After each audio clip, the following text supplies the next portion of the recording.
좀 별로야?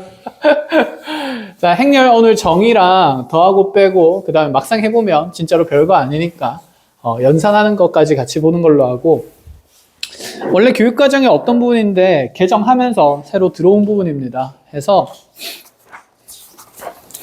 여러분들은 다행히 이 부분이 수능 범위는 아니기 때문에 학교 내신 대비까지만 열심히 하시면 되고, 그래서 내신에서도 대부분의 학교에서 그렇게 행렬 가지고 막 되게 어려운 내용을 만들지는 않아. 알겠죠? 자, 행렬부터 해보죠. 우리 경우의 수 하면서 사실 행이랑 열이란 말을 들어봤습니다. 행과 열을 합쳐서 그냥 뭐라고 부르는 거냐면 행열이라고 해요. 자, 행은 우리가 보통 어떤 줄을 얘기하냐면 이렇게 가로줄을 얘기합니다. 그래서 가로줄이 여러 개 있을 때 그 줄을 분류하기 위해서 뭐 첫 번째 줄을 예를 들어서 제1행이라 그러면 두 번째 줄을 제2행이라고 한다. 이렇게 표현을 한다라는 거죠. 그러면 열은 반대로 가로줄이 아니라 무슨 줄을 얘기하는 걸까? 그렇지, 세로줄을 얘기를 하는 거예요. 그럼 이렇게 가로줄로 나열되어 있고 이제 세로줄이 이렇게 색이 생긴다 치면 이번에는 열은 3개가 생기는 거죠. 제1열, 제2열, 제3열 이렇게 됐나요? 보통 위에서부터 행의 순서를 정해주고, 자, 왼쪽에서부터 오른쪽 순서대로 열을 정해줍니다. 자, 그럼 이렇게 지금 표현된 위치들에 이제 뭘 적기 시작할 거냐면 어떤 숫자나 문자들을 적기 시작하겠죠. 그렇게 문자를 적어서 행렬이라는 걸 구성을 합니다. 자, 예를 들어서 그러면 이런 것들을 한번 봅시다. 쌤이 6개의 알파벳 A, B, C, D를 이렇게 적어 놓는다 쳐봅시다. E, F까지. 그럼 먼저 자, 여기 있는 윗줄은 제1행이 되는 거고, 자, 여기 있는 두 번째 줄은 제2행이 되며, 자, 그대로 순서대로 왼쪽부터 제1열, 제2열, 제3열이 되는 건데, 이렇게 이제 숫자를 배치하고 나서 열과 행을 말해주는 거니까, 말해주면 이제 우리가 어떤 특정 위치에 있는 그 행열의 성분을 서로 소통할 수 있게 돼요. 예를 들어서 무슨 뜻이냐면, 제1행에 제2열의 성분을 물어보면 작은지 후야. 당연히 얼마라고 할 수 있지? 그치, B라고 얘기를 할 수 있게 되는 거죠. 약속이라도 하는 듯이 이제 특정 위치에 있는 숫자들을 표현할 수 있다 이런 얘기예요. 그럼 매번 이렇게 제1행의 제2열의 성분 B 이렇게 표현하려면 말이 너무 길잖아, 그치? 그래서 얘를 기호화합니다. 어떻게 표현하냐면, 자, 이렇게 지금 첫 번째 행자리에 1열에 있는 이 숫자를 자, 어떻게 표현하냐면 A11이라고 적어요. 첫 번째 행의 첫 번째 열에 있는 성분이다라고 해서. 그럼 여기 있는 이 B라는 건 A21이라고 적어도 될 것 같고 A12라고 적어도 될 것 같다. 그치? 근데 수학하는 사람들은 규칙을 좋아하거든. 자, 얘를 열행이라고 읽는 게 아니라 뭐라고 읽어? 행열이라고 읽으니까 당연히 항상 뭐부터 불러주고 행부터 불러주고, 그치, 그 다음에 열을 불러준다라고 생각하면 돼요. 그럼 1행 2열의 성분이니까 얘는 A 얼마라고 표현할까? 1, 2라고 표현을 하겠다라는 얘기인 거지. 이게 기호로 쓰는 게 훨씬 간편하기 때문이에요. 그러면 미니야, A, 2에 있는 성분은 뭐가 될까요? 그치, 2가 된다. 이렇게 바로 소통이 가능해지기 때문에, 자, 이렇게 만들어진 것이 일단 기본적으로 행열의 정의입니다. 그럼 얘들아, 행과 열의 개수에 따라서 행열의 규모는 다 달라지지 않을까? 그치? 그래서 이 행열의 규모 또한 우리가 이제 이름을 붙여서 정해주기로 하는데, 지금 얘는 행은 2개고 열은 3개짜리니까, 자, 이와 같이 두 줄에 3칸짜리 행열을 앞으로, 자, 2 곱하기 3 행열이라고 불러줘요. 그럼 이제 규칙이 또 보이네. 앞에 게 누구의 개수를 불러주는 거고, 행의 개수를 불러주고, 자, 뒤에 게 누구의 개수를 불러준다? 열의 개수를 불러준다라는 생각인 거지. 이해했어요? 그럼 만약에 4 곱하기 2 행열이라고 하면, 자, 행은 몇 개고? 4개고, 열은 몇 개고? 2개고. 그럼 성분의 개수는 총 몇 개일까요? 8개가 되겠다. 그치? 그럼 그걸 일반화해서 표현하면 A11, A12 이렇게 표현될 거고, 여기는 A, 21, A22, A31, A32, A41, A, 자, 42 이렇게 표현되면서 행렬은 앞으로 이렇게 괄호로 묶어서 행렬을 표현해 주기로 약속합니다. 끝? 어렵지 않다. 그치? 그러면 이러한 것들 중에서도 이제 우리가 이 행의 개수랑 열의 개수가 같은 행렬이 있을 건데, 즉, 자, 일반화된 우리가 행렬을 m 곱하기 n 행렬이라고 할 때, 행과 열의 개수가 같은 경우가 있어요. m과 n이 서로 같은 형태일 때. 그러면 그 행열은 가로줄과 세로줄이 똑같은 개수니까 어떤 상태로 표현되냐면 예를 들어서 2 곱하기 2 행열 같은 경우는 두 칸에 두 칸짜리니까 자, 두 칸에 두 칸짜리면 뭔가 정사각형처럼 생기겠다. 그치? 얘는 무슨 사각형 느낌이고? 직사각형 느낌이고. 그래서 이러한 2 곱하기 2 행열들은 2 곱하기 2 앞으로 무슨 행열이라고 부르냐면 정사각 행열이라고 합니다. 그럼 정사각 행열의 일반적인 표현은 n 곱하기 n 정사각 행열이다. 이렇게 불러줄 수가 있겠죠.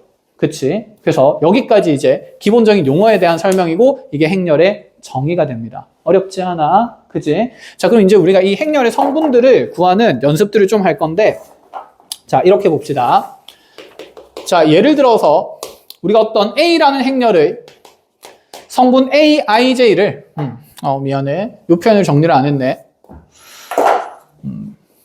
행렬의 성분을 나타낼 때 우리가 AEE 이렇게도 표현을 하지만 자, 여기 있는 지금 행렬을 보통 우리는 대문자 알파벳으로 표현을 하고 자, 이 이행 이열의 성분을 어떻게 표현하기도 하냐면 행렬 A의 자, 순서상으로 2,2 성분이라고도 얘기를 해요. 그럼 이 또한 앞에 있는 게 행이고 뒤에 있는 게 열인 거니까 행렬 A에서 이행 이열에 있는 성분을 나타내면서 자, 이것도 우리가 E라고 표현할 수 있다라는 얘기인 거야. 이 표현들은 다 똑같은 표현이란 거야. 어떤? A? A? 아니요. 지금 여기는 쌤이 A라는 행렬이고 알파벳 A가 제일 간단하니까 이렇게 표현하는 거고 만약에 A라는 행렬 말고 또 문제에서 다른 행렬을 다룰 수도 있잖아. 그럼 A의 행렬을 쌤이 만약에 이렇게 A11, A12, A21, A22 이렇게 표현을 했다면 B라는 행렬을 또 만들고 싶으면 B는 그러면 이제 B11, B12, B13 이런 식으로 표현해도 된다라는 생각인 거지. 이렇게. 그럼 C면 C 땡땡으로 적어도 되고, 그치? D면 D 땡땡 적어도 되고, 그거는 이제 개인의 자유가 됩니다. 지금 그래서 우리가 일반화된 표현들을 일단 배운다라는 생각이에요.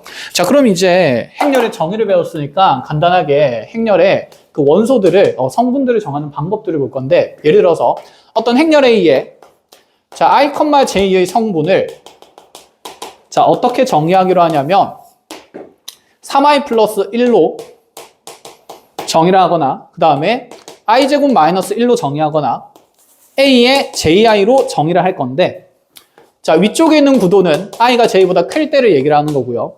자, i제곱 마이너스 1로 계산될 때는 i와 j가 똑같을 때를 얘기하고 아래쪽은 i가 j보다는 더 작을 때의 성분을 얘기를 하겠다. 뭔 말인지 아직 잘 모르겠다. 그쵸? 자, 이때 지금 예를 들어서 단 해놓고 i에 들어갈 수 있는 숫자는 1, 2, 3만 되며 j에 들어갈 수 있는 숫자도 1, 2, 3만 된다고 가정을 해봅시다. 자, 이때 우리한테 행렬 A를 구하라 그랬어요.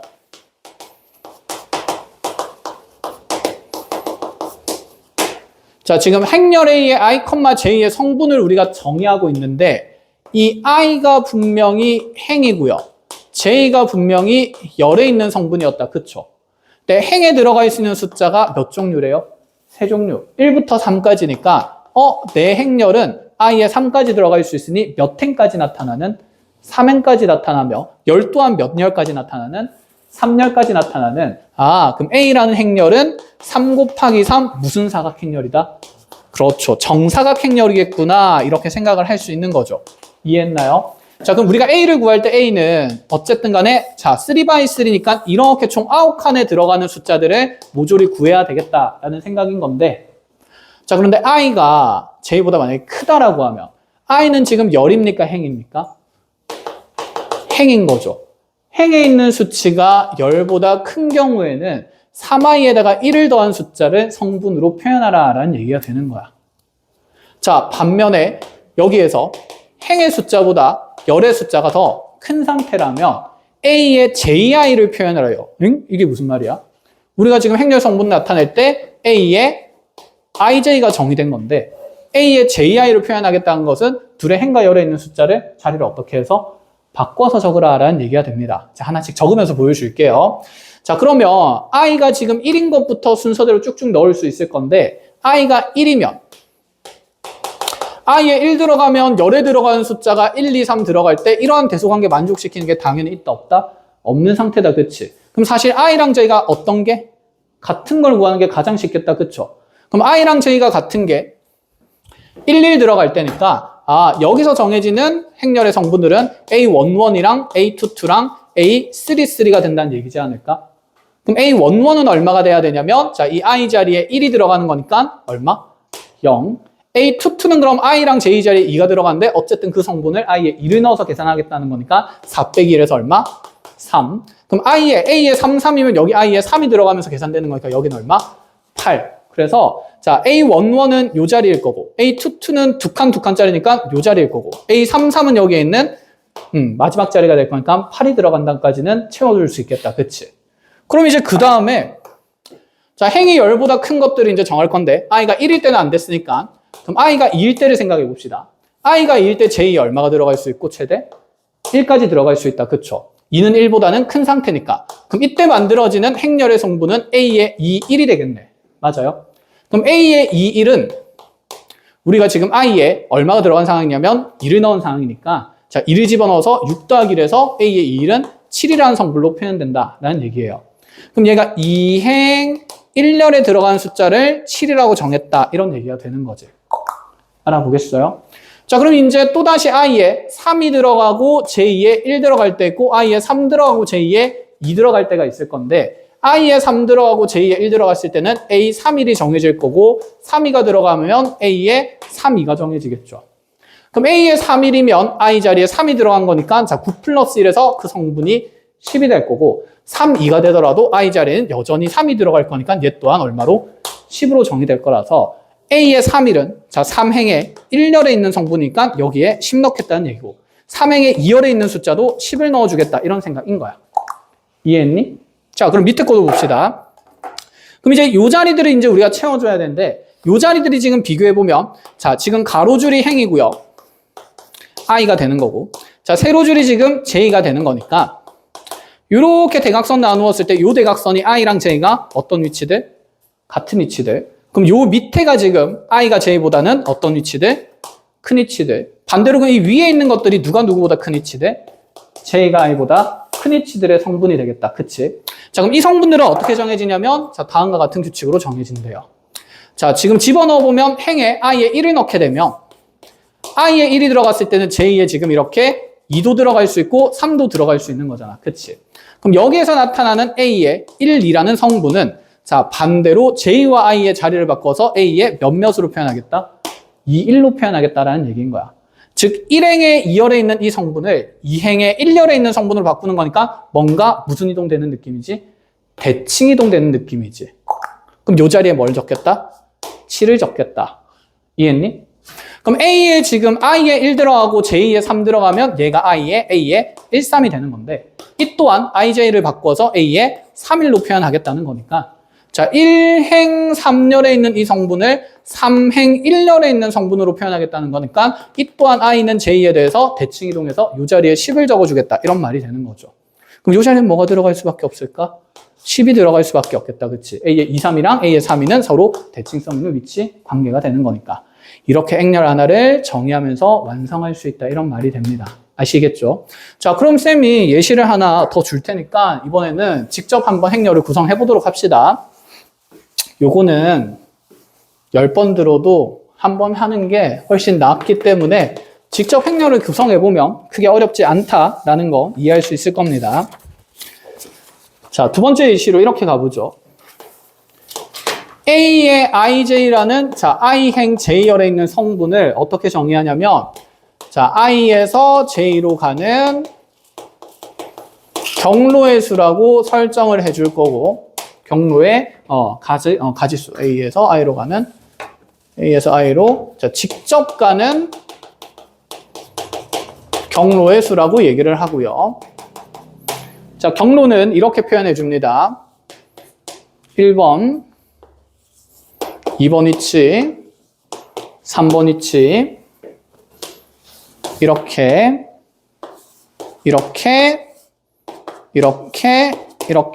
화살표 잘 보셔야 되고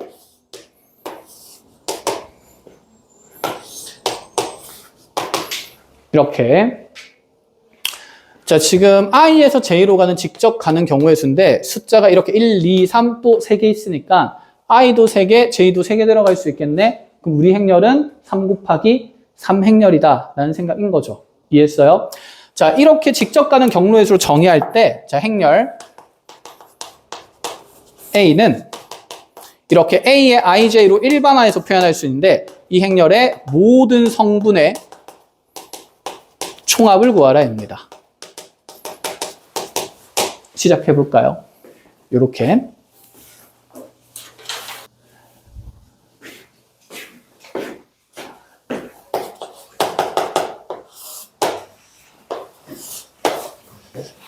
자, 지금 번호가 1, 2, 3번 3개 있으니까 i도 1에서 3까지, j도 1에서 3까지 들어갈 수 있으니 행렬 i는 3 곱하기 3 행렬이에요.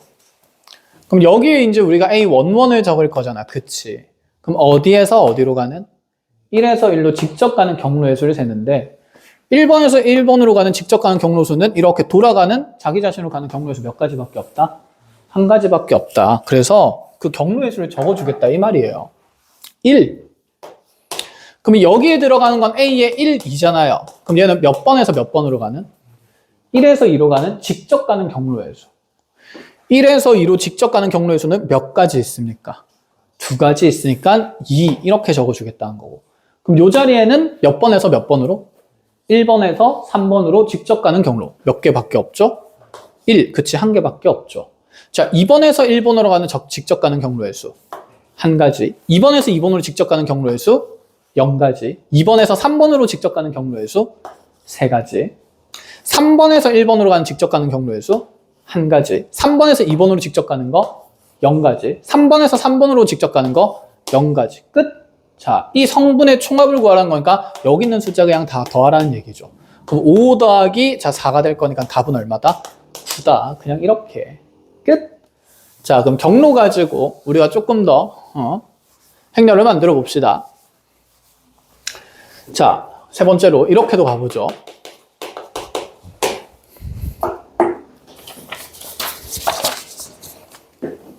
자, 이렇게 지금 직사각형 모양의, 정사각형 모양의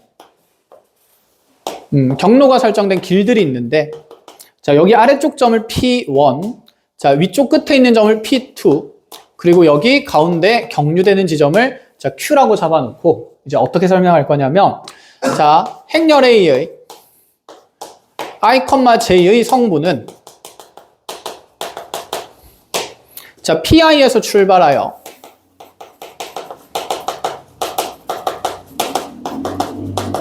자, Q를 지나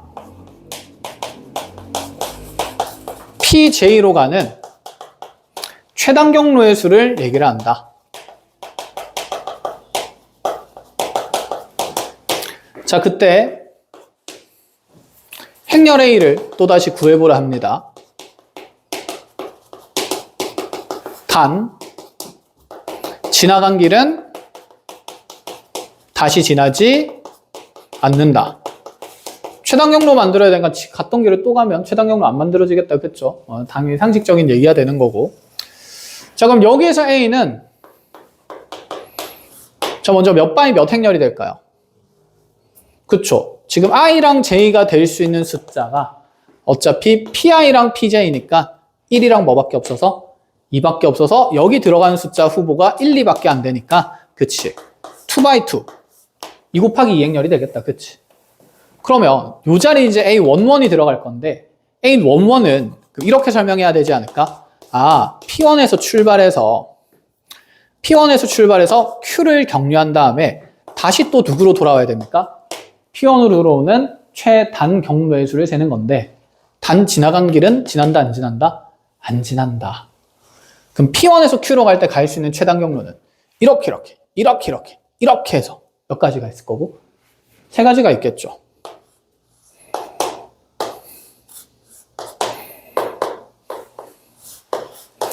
자, 그럼 다시 Q1에서 P1으로 오는 것은 또 내려오는 최단 경로가 몇 개 있을까? 3개가 있겠다, 그치? 그러면 3 곱하기 3 하면 되겠네? 맞아요, 틀려요?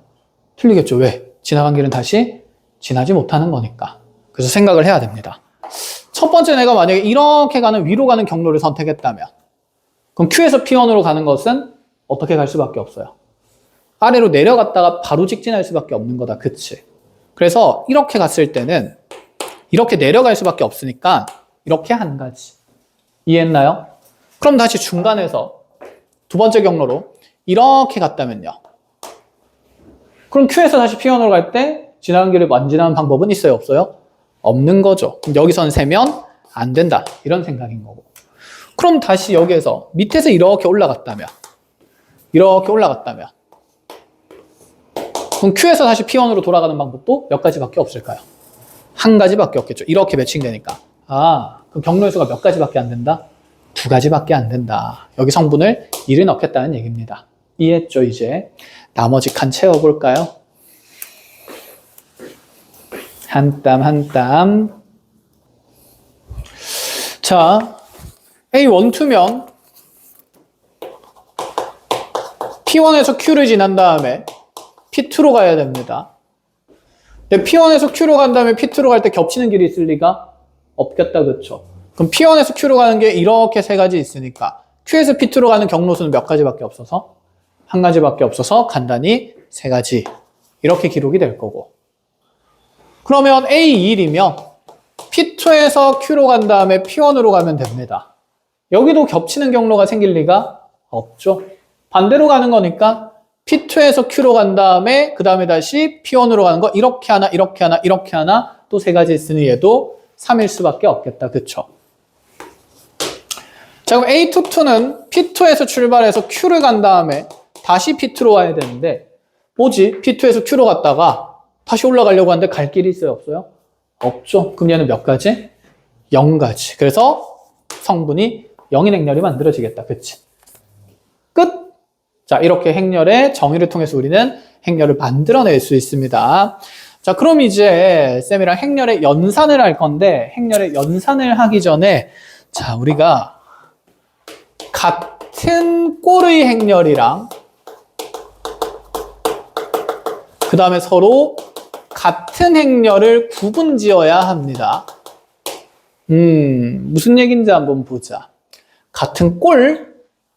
뭔가 꼴이면 닮은 꼴, 비슷한 모양을 얘기하는 거고, 그치? 같은 행렬이라고 하면 완벽히 일치하는 행렬을 얘기를 하는 건데, 자, 우리가 어떤 행렬들을 같은 꼴의 행렬이라 그러면, 자, A라는 행렬이 만약에 이렇게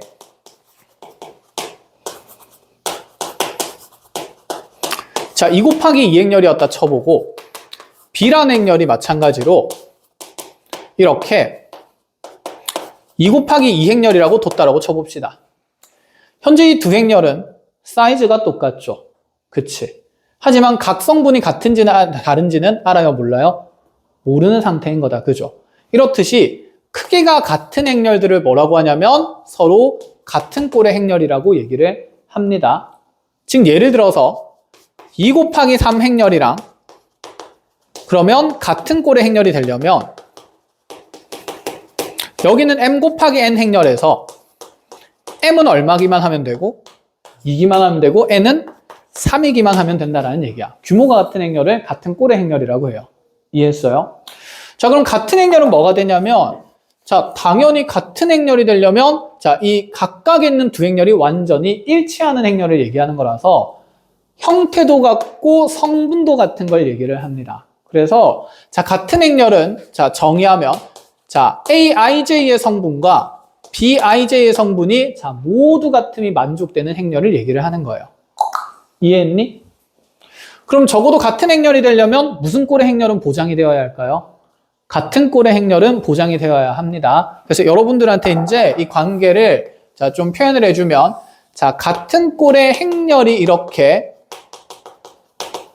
바깥에 있고 그 중에서도 그들의 성분들이 모조리 같은 행렬들이 무슨 행렬이 되는 거냐면 같은 행렬의 개념으로 자리 잡혀 있다라는 얘기를 하고 싶은 거예요. 알겠죠? 그래서 이렇게 도식화된 그림만 잘 그려놓도록 합시다. 그래서 같은 꼴 행렬이랑 같은 행렬은 일단 이제 다른 개념이다.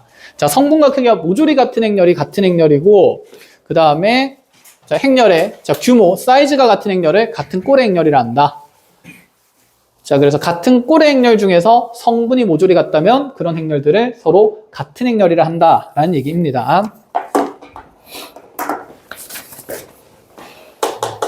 자, 이제 새로운 어쨌든 집단을 배웠으니까 연산을 할 차례예요.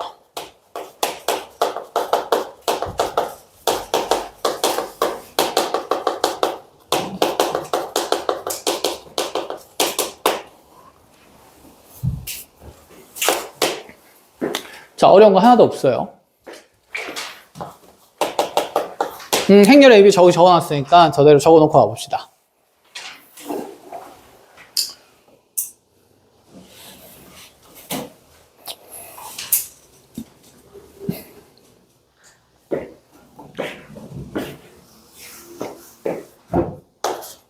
정리하시는 동안 선생님 C라는 새로운 행렬도 하나 만들어 줄게요.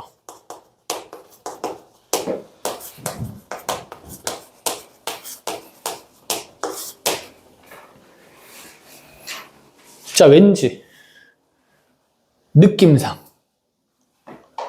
아직 정리하고 있어? 아니야, 천천히 해, 괜찮아.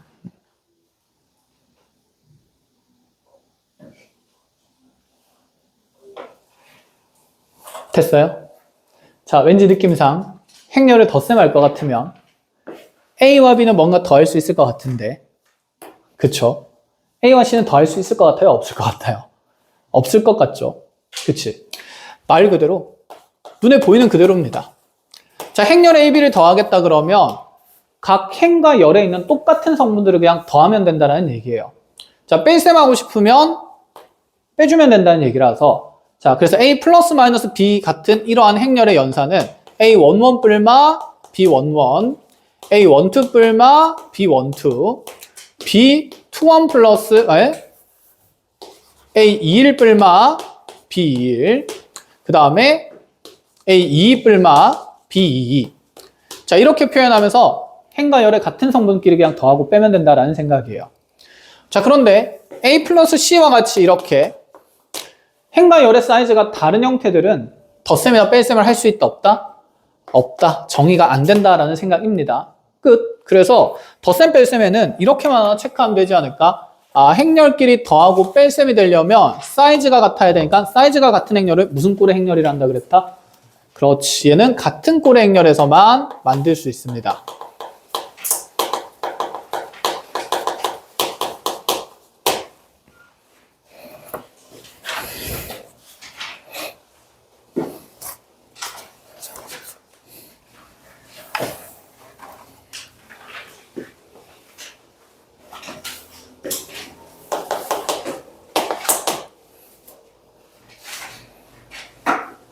자, 그래서 같은 꼴의 행렬에 대해서만 덧셈 뺄셈을 할 수 있다. 이 생각에서 그냥 더하고 빼는 거 어렵지 않으니까 이제 실수배로 갈 건데, 실수배도 좀 어렵지 않을 것 같은데, 만약에 2A라고 해서 행렬 앞에 2라는 개수가 곱해져 있으면 얘는 이 A라는 행렬의 모든 성분들을 2배에서 표현하겠다는 얘기예요. 2A11, 2A12, 2A21, 2A22. 이게 어려운 내용이라고 설명을 하고 있겠어. 그쵸? 그럼 여기에 임의로 실수 K배를 한다 치면 KA의 행렬의 성분들은 KA11, KA22, A12, 그 다음에 KA의 21, 다시 KA의 22 이렇게 적을 수가 있다. 이런 생각인 거죠. 그러면 양의 실수배하면 양의 실수배 되고 음의 실수배하면 음의 실수배 되면서 성분들의 부호가 이렇게 막 바뀔 수가 있거나 유지가 될 건데, 자, 이런 거 하나를 좀 봅시다. K가 그럼 만약에 0이면요. 0이면 다 곱하면 얼마가 되겠어요? 0이 되겠다, 그치? 모든 성분이. 그럼 0 곱하기 A라는 행렬은 빵빵빵빵 되는 거네. 자, 이 빵빵빵빵 모든 성분이 0인 행렬을 이제 이 행렬에서 무슨 행렬이라고 정의하냐면 0행렬이라고 정의해요. 그리고 0행렬은 기호를 어떻게 나타내기로 약속하냐면, 자, 0처럼 생겼는데 0이 아니라 O입니다. O. 네, O라고 안 읽고, 자, 행렬의 의미를 그대로 부여해서 0행렬이라고 읽어요. O라고 읽는 게 아니라 무슨 행렬? 0행렬이다 이렇게 읽어줍니다. 아시겠죠? 그럼 이제 조금 재미난 얘기를 해야 되는데, 자, 이 영행렬을 소개하고 나면 항등원이라는 것과 여건이라는 표현을 좀 배워야 돼요. 여러분들 교육과정에 없던 표현인데 이제 행렬이 들어왔으니까 다시 배워야 합니다. 안타까워. 자, 어려운 내용은 아니니까 하나하나 얘기를 해볼게요. 자, 이 원이라는 표현은 약간 원소 이런 느낌이지 않을까? 어떤 대상. 그럼 항등이라는 것은 항상 성립하는 대상들을 얘기를 하는 건데, 자, 이러한 항등원이라는 여건이라는 표현은 어디에서 만들어지냐면, 자, 연산자에서 만들어집니다. 즉, 덧셈과 뺄셈과, 자, 좀 이따 곱셈에 대해서 행렬은 나눗셈을 안 합니다. 나눗셈을 개념이 매우 복잡하기 때문에. 자, 덧셈과 뺄셈과 곱셈에 대한, 자, 이제 항등원과 여건이라는 개념을 배우는데, 자, 먼저 수에서 쌤이 한번 얘기를 해줄게요. 먼저 항등원이라는 것은 무엇이냐면 어떤 숫자 A가 있는데 덧셈에서 이러한 덧셈에 대한 항등원이라는 걸 연산을 하면 자기 자신이 그대로 나올 때 이 네모에 들어가는 숫자를 항등원이라고 불러줘. 자, 무슨 셈에 대한 항등원이냐면 지금 덧셈을 하고 있으니까 덧셈의 항등원이라고 해요. 자, 수에서 그러면 덧셈의 항등원은 A에다 어떤 숫자를 더하면 0이 되겠습니까? 답을 말했네. A에다 어떤 숫자를 더하면 A가 되겠습니까? 0이겠죠. 그치? 그래서 수의 개념에서 덧셈의 항등원은 0입니다. 어려운 개념은 아니죠. 말이 처음 나왔을 뿐입니다. 이해했나요? 그러면 여건은 뭐냐면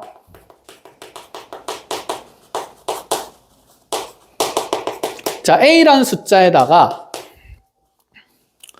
어떤 여건을 덧셈을 하면 덧셈에 지금 여건이니까 무슨 원이 나와야 되냐면 이 자리에 덧셈에 항등원이 나와야 돼요. 자, 그러한 관계를 만드는 걸 여건이라고 합니다. 여기 반대 개념인 거잖아. 이해했니? 항등원을 만들기 위한 어떤 대상의 원소, 수치들을 여건이라 해요. 그럼 지금 덧셈의 항등원이 0이었지 않습니까? 그쵸? 그럼 덧셈의 여건은 뭐가 돼야 될까요? 마이너스 A가 된다 이렇게 보겠다는 얘기야. 이게 항등원과 여건의 개념입니다. 이해했어요? 그러면 곱셈에도 항등원이 있지 않을까? 그럼 A라는 숫자에다가 어떤 숫자를 곱해서 자기 자신 A가 되도록 하는 거. 즉 항등은 항상 등식이 성립하는 쉽게 얘기해서 자기 자신을 만들어내는 결과치에 대해서 우리가 항등이라는 표현을 하는데, 그럼 곱셈의 항등원은 얼마가 들어가야 될 거고 1이 들어가야 되겠다. 그쵸? 그러면 곱셈의 여건을 구하려면 A 곱하기 여기 이제 곱셈에 대한 여건을 집어넣으면 그때 만들어진 게 무슨 원이 되어야 되니까? 항등원이 돼야 되니까 여기 1이 들어가겠다. 그쵸? 그럼 여기에 지금 들어간 숫자는 몇 분의 몇이 된다? A분의 1이 된다. 그치? 그래서 우리가 이 A와 A분의 1 사이의 관계를 무슨 수라고 불러왔습니까? 역수. 수에서 만들어지는 여건이라 그래서 여건인 숫자다 해서 역수라고 표현을 했던 거였습니다. 이해했어요? 이게 수에서의 항등원과 여건에 대한 개념입니다. 그럼 이게 행렬에서도 있지 않을까라는 생각인 거죠. 자, 한번 생각을 해봅시다. 어떤 A라는 저기 정사각 행렬을 보면서 생각을 합니다. A라는 정사각 행렬에다가 자, 덧셈을 했을 때 그대로 자기 자신의 행렬이 나오면 자, 이 네모 안에 들어가는 것을 자, 행렬의 덧셈에서의 무슨 원이라고 할 수 있다? 항등원이라고 얘기를 할 수 있다. 무슨 행렬이죠? 더했을 때 자기 자신 그대로 나와야 돼. 더하는 게 의미가 없어야 돼. 더하는 값이 그럼 다 얼마가 돼야 될까? 0이 되어야 하겠지. 그치? 그럼 0으로 구성된, 모든 원소가 0으로 구성된 행렬을 무슨 행렬이란다? 영행렬이라고 한다. 그럼 이 자리에 지금 들어가는 행렬이 영행렬입니다. 0이 아니라. 이해했어요? 그럼 이제 덧셈에 대한 여건이 무엇이 되는지를 생각해 봅시다. 자, 덧셈에 대해서 여건을 계산했을 때 여기에 항등원 영행렬이 와야 돼요. 그럼 이 자리에 들어가는 행렬은 자, 두 개의 행렬의 성분들을 더해서 0을 다 만들어야 되는 거니까 영행렬이 돼야 되니까 얘랑 얘의 성분은 크기는 같은데 무엇이 달라야 될까? 부호가 달라야 되겠죠. 그럼 실수배할 때 얼마를 곱하면 되겠어요? 마이너스 1을 곱하면 되겠죠. 마이너스 1이 곱해진 건 여전히 자연수를 생략하면서 자 뭐라고 표현할 수 있냐면 마이너스 A 행렬이라고 생각할 수 있습니다. 그래서 행렬에서의 지금 덧셈에서의 역원을 이렇게 표현을 해요. 자, 이 표현을 쌤이 지금 정리해주는 이유는 나중에 뒤에 가면 곱셈에서 항등원 역원에 또 설명이 나올 건데 그때 쓰이는 행렬이 좀 특별하기 때문에 자 덧셈에서 미리 이 개념을 잘 익혀놓도록 합니다. 알겠죠? 자, 교재에는 지금 몇 페이지에 정리가 되어 있습니까? 정리가 되어 있긴 하나?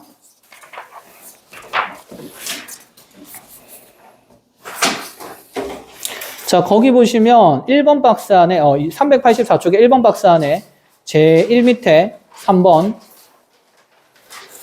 괄호 3번 영행렬과 행렬 마이너스 A라고 해놓고 자, 뭐 정의만 나타내놓고 따로 항등원이다 역원이다 이런 표현은 좀 없는 상태입니다. 그쵸? 없는 상태이기 때문에 거기에 항등원과 역원의 개념 얘를 사진을 찍어놓고 아니 사진 찍지 말고 그냥 요 내용을 고스란히 그대로 적어놓도록 합시다. 정리를 한 시간 짧게 드릴게요.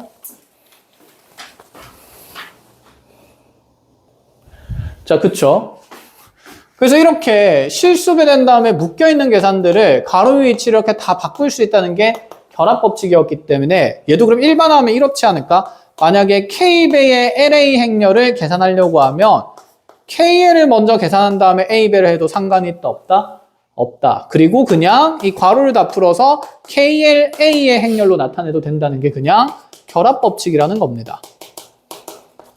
그래서 우리가 수에서 다루던 연산의 법칙을 행렬에서도 이렇게 똑같이 실수배에는 적용할 수 있다 이런 말이고 그러면 우리 이제 결합법칙 나왔으니까 그 다음에 많이 쓰는 게 분배법칙이 있죠.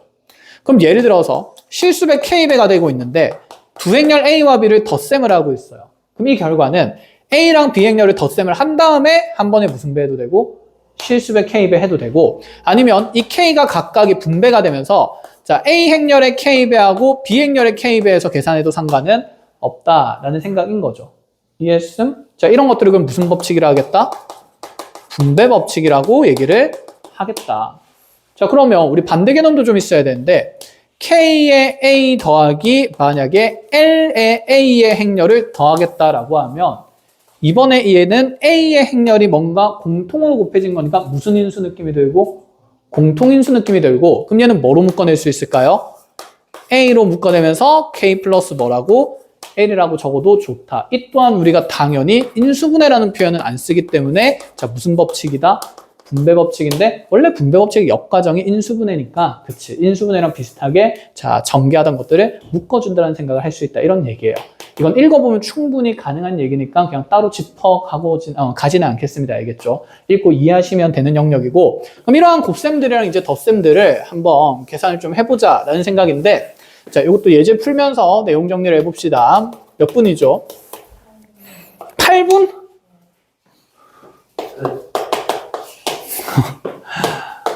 조금만 더 할게요.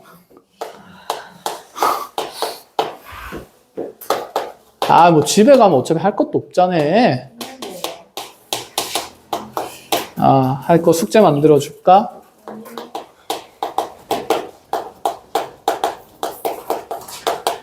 자, 이렇게 둘 다 A, B가 정사각행렬로 나와 있고 첫 번째 2 라지 X 더하기 5 라지 A가 4 라지 X 마이너스 B라고 표현된 자 이러한 관계를 만족시킬 때 행렬 X를 구하래요.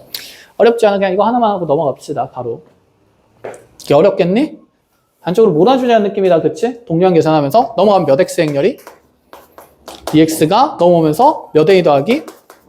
5A 더하기 B가 된다. 그쵸? 그럼 5A 행렬은 여기 몇 배 하면서? 5배 하면서 B 행렬을 더하는 거다. 그치? 5배 하고 바로 더하면 자 오른쪽에 있는 행렬은 성분이 얼마? 13. 5배 하고 더하면 14. 5배 하고 더하면 5. 5배 하고 더하면 마이너스 2. 자 근데 이게 2X 행렬이니까 X 행렬을 구하려면 이 성분을 다 얼마로 나누면 된다? 2로 나누면 된다. 끝. 그냥 덧셈 빼셈 이런 느낌이에요. 됐어요? 자 고생 많으셨고 나머지 문항들은 과제하면서 정리를 해봅니다. 자, 베이직쌤 받아가세요.